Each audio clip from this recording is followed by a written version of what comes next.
What's going on, everybody? Welcome to Sector for Nerds, and welcome to another episode of Star Wars The Clone Wars Retro Discussions. Today we're talking about Season 3, Episode 20, Citadel Rescue. And once again, joining me, my good friend DJ. What's up, guys? Long time no see.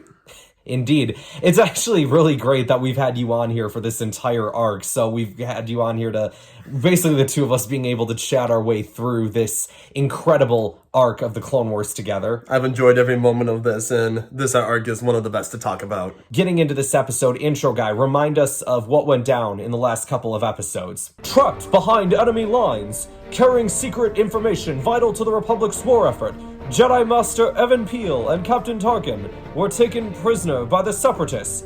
An elite strike team led by Obi-Wan Kenobi and Anakin Skywalker landed on the planet Lola Sail and infiltrated the prison. The team rescued Master Piell and Tarkin, but they were pursued by the prison's evil commandant, O.C. Sobek.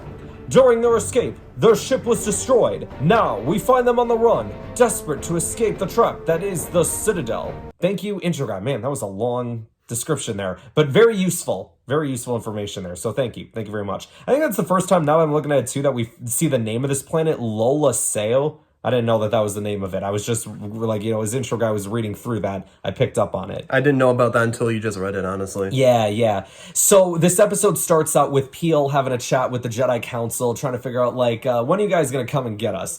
And they kind of go over the plan about how gunships are going to arrive at a certain island that you got to get to, but you got to be there quick because there's not going to be much time. So yeah, it's like this whole extraction mission sort of thing. It's like an Amazing Race reality TV show. You got to get there as fast and quick as, or otherwise you might get eliminated. If you know what I'm talking about. Yeah, I got you. So then the droids attack. It's only a patrol, but it's one of those things like, all right, well, that was just the first wave. There's going to be more coming. Dooku and Sobek have another hologram transmission. This was really funny. I mean, he's like, you've been avoiding my transmissions. And he just goes, I was hoping to surprise you with good news. And Dooku's just like, good news would indeed be a surprise. Listen, I'll give Sobek a little bit of credit, man. He is one of the smarter villains in the Clone Wars. If you really think about it. Oh, he's smarter than Fatso in Season 1.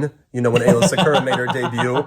Yeah. I feel like he would have been a better leader for the Separatists instead of Nute Gunray, or Wat Tambo, he probably would have been much better than Nute Gunray. Remember in the last episode, he was looking at that map, and he kind of had this look on his face wait a minute. I see what they're doing. And that's where he sent all of his units to the landing platform because he knew what they were up to. So to give him a little bit of credit, right? But Dooku basically kind of retells what we've already been saying about the Nexus route, so not really much new information there. But then we're seeing the Jedi side of things, which has Plo Koon, Kit Fisto, 80 Gullia, and Saesee Tiin. So we're sending a lot of Jedi on this mission here. It was very awesome to see 4 Jedi we don't see often in one place. It was very awesome. Yeah, someone like Saesee Tiin, too, we don't really see much of in this show, but we do see him a little bit in the micro series for those, who have seen that. Well, even Kit Fisto, we only saw him in Season 1 so far, Sure. R2's battle droids have to hold off the enemy as long as possible. Now, I got really confused because I thought one of the battle droids had died. Of the 3 battle droids that were there, I thought one of them died in the last episode. Apparently not, because they were all 3 still there.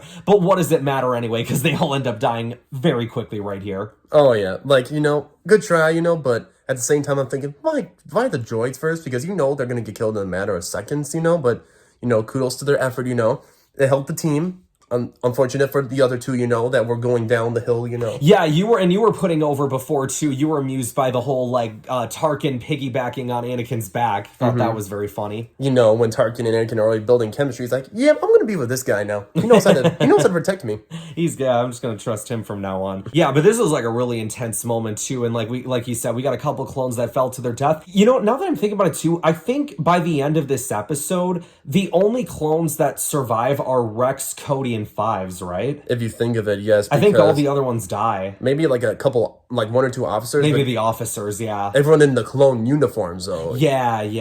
It just goes to show you the cost of war, right? well, not only that, but you can't really kill off the main clone characters at the same time. Yeah, you can't kill everybody off. We already killed off one last week. We can't kill off any more. I got you there. Anakin ends up standing up for Tarkin a little bit because he kind of goes over why, Tarkin feels the way that he does and goes over the whole, the Jedi code prevents us from going far enough to achieve victory. And Obi-Wan just responds with, a rather simple point of view. Going back to what you said, these two, they started out kind of bickering back and forth with each other, but through that almost found understanding with one another. It's a very interesting arc that these two characters take. They were like teenage girls in a shopping mall when they were both when they were both mentioning like, oh yeah, I happen to be favored by the Chancellor. Really? Yeah. Really, I happen to be favored by the Chancellor too. Oh, really? It was like, Well, I know the Chancellor because of this. Well, really, because I know the Chancellor because of this. Yeah, you're right. It was very teenage girl-like, wasn't it? Like, seriously, guys. That's just a great analogy. It's one guy. Who cares? Yeah, just calm the F down. Yeah, I agree. Guys, you all get liked by the Chancellor at the end of the day, You'll both be fine. You'll get there. Y'all both will get there eventually. So, we're introduced to the Anuvas in this episode as well. These freaking hellhounds, basically. Embo's pet. Yeah, so we do see a little bit of foreshadowing later, and this isn't too big of a spoiler, because this is kind of just a subtle thing. But later on in the Clone Wars, Embo, the bounty hunter Embo, has one of these as a pet, which is what DJ was referring to. Very, very cool. These things are scary. Oh, man, it was scary when we get into this battle, man. When they start running, man, it's it feels almost like Call of Duty, when you're going up against, the Hellhounds and stuff. Yep. Now, the one thing that did have me confused, and we were talking about this, too, before we went live, that I'm really surprised that they were tracking Obi-Wan and Anakin, even though there was a much larger group of people waiting there. I would have thought they would have picked up on that scent over the two. You thought you'd be the bigger group than the smaller group. But, I don't know. Maybe they were just, so set on what was ahead of them that they just kept on going. Do you have any thoughts? Maybe they used the Force to guide them away or something, because they were behind them, They might have used the Force. I never thought of that. That's actually a good point. Maybe Piell was, working some Jedi magic with them, or maybe Anakin was, too. Give him a little mind trick. Maybe using the Force to, blind their sense or whatever, their sense smell or whatever.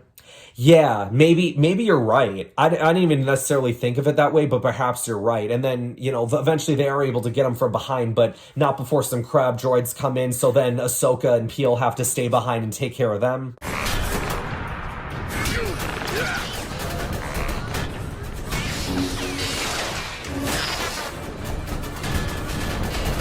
Keep going. Ahsoka and I will take care of the droids. Poor R2, he's so scared when Anakin and Obi-Wan are fighting. Yeah, R2 was just shaking there in his boots. I felt bad for him. This droid's been through so much. He lost his buddies earlier on, and now he's just kind of sat there while these hellhounds are after Anakin and Obi-Wan. I've always said this before with Ryan. R2's part of the fun missions, 3PO's part of the boring missions. That is very true. Now that I'm thinking about it as well, you realize how much stuff Obi-Wan and R2 are going through together in this journey, right? Remember when in A New Hope, when Obi-Wan sees R2 and he says, I don't ever seem to remember having a droid. I'm like, bro, you went through so much together! How can you forget that stuff? Dude, Obi-Wan must have gone through some kind of memory loss. Or maybe he wanted to forget it and, take an oath, I'm never repeating this again. Yeah, the fight is done, we lost, like he says in the Kenobi show. He's just, put all that behind, that it's all just been, blocked out of his memory, the war general side of him. Everyone he talked to or, remembered all that. That howl was kind of smart here, when Piell was, getting a crab droid and all that. Yeah. And then he waits to pounce when he's busy with the droid and then strikes Piell down. Yes. A very emotional, death scene as well. But yeah, to DJ's point, he picked his spot perfectly. Very intelligent animal. And yeah, Ahsoka is then stuck in this position. I mentioned these before. Be careful what you wish for, Ahsoka, when it comes to being on this mission, because you're now the most important part of it. And she didn't want to be. She said, I should find Anakin or Obi-Wan. They need to be the ones to hear this. I have to get help. No. Don't leave. Listen to me carefully, child. The information. I need you to deliver it back to the Council. I should find Anakin or Obi-Wan. They need to hear this. No. You must listen. But I wasn't assigned to the team. I lied just so I could be a part of the mission. Whether you were meant to be on this mission or not, you are now the most important part of it. Remember this, and see to it that the information I'm about to give you is revealed to no one but the Jedi Council. And she admits, I wasn't assigned to the team. I lied so I could be a part of the mission. So we got our answer there, as we were all kind of, suspecting. We all knew that was coming. Yeah, for sure. When going back to the Jedi and they see, she carries his body with her, Tarkin has this really, angered look on his face when he realizes that she has the information. You could tell Tarkin didn't care that Piell died. He never cared about him from the start. I think, he was upset because if he was going to die, he was going to be the one to want the information, so then he could just give it all to the Chancellor. But now that Ahsoka has it, it's going to be much more difficult for him to do, which is kind of something we get into a little bit later. But then Obi-Wan is talking with the group and is like, look, guys, we don't have much time. Let's take a quick moment to honor him, but then we have to move on if we're going to complete our mission. Shout out Kevin Kiner for the music in this emotional death scene, giving him a little bit of a funeral here, putting him in the lava river, going down the waterfall or the lava fall, Lava fall. Yeah. Ahsoka with just a sad look on her face. There's always moments in the show where I always say, I just wish I could, just run up and give Ahsoka a hug and just be like, it's okay. This was one of those moments, man. And, it's just a shame that, Tarkin felt nothing, that, heartless piece of crap. He couldn't have, the looks on his face this entire time, he looked like he couldn't have cared less about the whole thing, which really annoys me, considering that, all these people are, sacrificing their lives for him, and he's just sat there ungrateful the whole time. And then we go into the space battle, and let me just say, it was pretty epic to see all 3 Jedi generals out there leading the charge for the ships. And then we get 4 Venators. Oh, yeah. And then Satan Master 10 mentions, there hasn't been a battle like this since the days of the Old Republic. And I'm like, give us an Old Republic show. There have not been battles like these since the days of the Old Republic. Indeed. Good hunting. And the Separatists had reinforcements as well. If you remember from that first episode, they only had 3 ships up there. But I think since then they got 6 or 7 of them because the Separatists had sent reinforcements as a blockade. The Republic had their 4 Venators. We get this awesome space battle, which I feel like it's been a minute since we've gotten a proper Clone Wars battle, because the last couple of episodes we've been on Mortis and we had the Night Sister stuff before that. So not too much Clone Wars stuff, you know what I'm saying? Oh, yeah. I think since Battle of Camino, probably. Yeah. Then we get R2 ends up having to save Ahsoka and Cody because they get to the extraction point. They start climbing across the cables to get to the island. Rex and Tarkin go first. They get across. But then as Ahsoka and Cody are halfway through, in comes Sovik and his team to take them out. R2 has to spray the area with his debris or smoke, whatever, to block Sovik's path to getting to them. Oh, yeah. That was just an amazing battle to watch. And no surprise, that Tarkin's always the first one, to hide and duck and all that. The coward he is. I wish he would have fallen into lava. But, Ahsoka did the right thing, for the sake of the information. Yes, that is true. Yeah, so what he's referring to is there's this moment where, shout out to Fives. This was a whole team effort to take this guy down because R2 blocks his view, so he kind of has to fly in a different direction. Fives shoots him down with one of his pistols because now Fives is an ARC trooper. He's got the dual wields, which again we talked about before. The ARC troopers in this show much more of a rank than an actual team. It's just a position in the military that you can obtain. And so Fives, he shoots him down.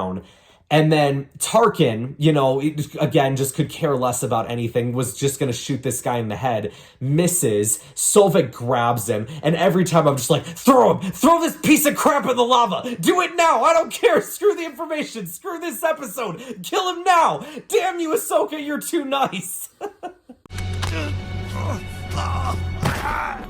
Captain! If I can't have the information, it will die with you! Yeah, no, Ahsoka did the right thing. She did. It's the mission at the end of the day, Yep. as much as we might hate Tarkin. We gotta get that information. And then freaking Tarkin is just like, my thanks, Padawan Tano. I'm like, oh, he paid her a compliment. That's cool. He actually gave someone a compliment. I think that was the first compliment he actually gave someone. And then immediately just undermines it with looking at Anakin and goes, I see you've trained her well. Like, bro, come on! My thanks, Padawan Tano. I see you've trained her well. All you had to do was leave with that one good remark. And you couldn't even do that. Like, ugh. He's back to Scrooge. Yeah, Scrooge Tarkin, Grand Moff Scrooge is what that guy is. Clever. Yeah, so then Plo ends up getting there in the nick of time, because all these crab droids come from out of nowhere. I don't know where they were all hiding. It was like, oh, under boy. the island? Probably, because they're crab droids. They're immune to lava? I don't know. We're gonna have to look it up after this. Yeah, we're gonna have to. It must be. Dude, I was telling him before, too, for those who have played the Revenge of the Sith video game, going up against crab droids is not fun in that game. Like, sometimes they make it look easy in this show. It's not that easy when you play the video games, I promise you. But then, anyway, Plo gets the survivors out of there. They end up getting on board the Venators. They end up losing one at some point in this battle, because only 3 make it out. But then they get back to the Jedi Council and everything. It was iconic to have all the Jedi that were involved in that battle all together, Yeah, we had so many of our Jedi characters all just standing right there. It was very cool. Tarkin's like, I told the Chancellor I was going to give the information to him. Ahsoka's like, nope, I promised Master Piell I was going to deliver it only to the Council. And so Yoda's like, all right, I'm going to go meet with the Chancellor. We're going to decide what's best to do with that information. We got to close up a couple bridges here. So the first of which is... Master Plo, there's something we want to ask you. Did you assign Ahsoka to the mission? It appears I did. I think he wanted to save Ahsoka from getting a hollering from Anakin and be like, you went on this mission without his permission? Plo was... Well, from a certain point of view, I talked her into it, something like that. Mm-hmm.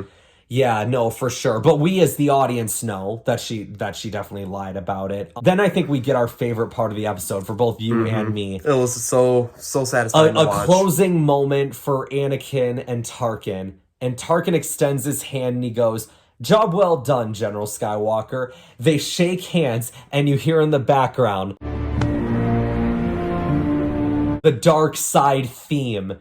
Like, just very subtly. I always dubbed this as the dark side handshake. That's what this was to me as a kid watching this. Like, because there's, like, certain things in Clone Wars that, like, I won't notice when I'm watching it the first time and I'll end up noticing it later. That was one of the things that I picked up on, like, almost immediately as a child. And I was like, I knew exactly what they were going for. It was very, very cool. Very, very subtle tease of, like, what's to come for these two. Absolutely incredible. It was awesome to watch, and just hearing that music in the background was very satisfying to me as a Star Wars fan.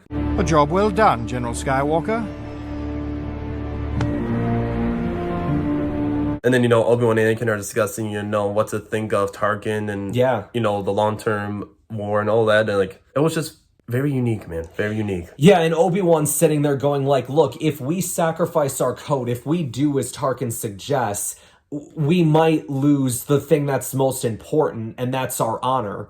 And I think that's, like, a big thing for the Jedi, right? Is, like, they have this code of honor. They have, like, the limitations of things they do and don't do. But I think, like, it's very interesting because, like, with a little bit of foreshadowing to season 7 of the Clone Wars, remember when Trench is there with Anakin and he's like, you're a Jedi, you're not going to do any harm to me. And Anakin just yells at him and is like, I don't have such weaknesses. Like, Anakin is, like, so against the Jedi code. And it kind of goes back to, like, some of the conversations that him and Tarkin were having before, too. Mm-hmm. How they're both agreeing that, the code holds them back from getting victory and all that, and Anakin's like, yeah, I most certainly agree with you. Yeah, no, definitely. My goodness, what an arc, you guys. What a set of episodes we've gotten here in the Clone Wars. We are on, like, a 9-episode winning streak right now with just incredible banger episodes of this show. Season 3 is one of the best seasons of Clone Wars, and these arcs are just so amazing to watch over and over again. Never get sick of them. It's just amazing, man. Being a Star Wars fan and rewatching this again, it's so awesome. I believe that's going to conclude us for this week, you guys. Next week, we are going to talk about the part 1 of the 2-part finale of season 3 called Padawan Lost. We see Captain Tarkin in this show, an iconic Star Wars villain from the original trilogy. This next arc is going to give us an iconic Star Wars hero from the original trilogy. So I'm very excited to be tackling that with you guys. DJ, I want to thank you for being on here for these last couple episodes, my friend, and talking with me about the Citadel. I really am grateful for having you on. Thank you for getting me on, man. I appreciate you getting me on to talk about this. This was so amazing to talk about, and can't wait to do it again, man. Absolutely. I think if you're up for it, man, like I want to do a panel, like a little roundtable discussion at the end of season 3, if you're able to. I'm up for that. I'm gonna try and get a couple people together for that. I'm still waiting to hear back from a few people, but yeah, for those who watch my Clone Wars videos, one of the things I like to do at the end of each season is, kind of give like my overall thoughts on the season as a whole. And I thought like this time it would be a cool idea if we're able to get a few people on board to talk about season 3 of the Clone Wars and get like different perspectives from different people on what their thoughts on it are. So yeah, hopefully we can make something like that work and getting a few more people on. But for now, you guys, that is going to wrap us up for today. Make sure to like this video, subscribe to the channel, share this video with others to help support the channel, and I will see you guys next time.